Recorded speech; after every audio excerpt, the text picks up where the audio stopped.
Welcome to Dhatri life. Gold lovers good news అనే చెప్పాలి. ఎందుకంటే గత 2-3 రోజులుగా బంగారం ధరలు తగ్గుతూ వస్తున్నాయి.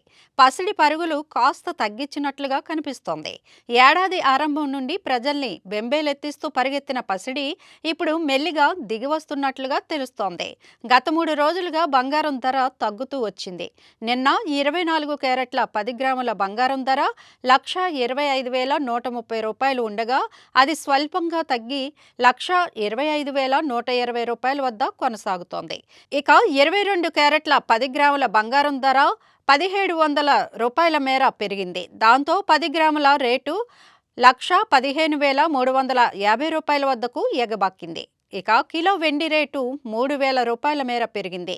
దాంతో హైదరాబాద్లో కిలో వెండి ధర 1,72,000 వద్దకు చేరింది. ఇవి ఇవాల్టి పసిడి ధరలు. మరిన్ని లేటెస్ట్ అప్డేట్స్ కోసం ఛానల్ని సబ్స్క్రైబ్ చేసుకోండి.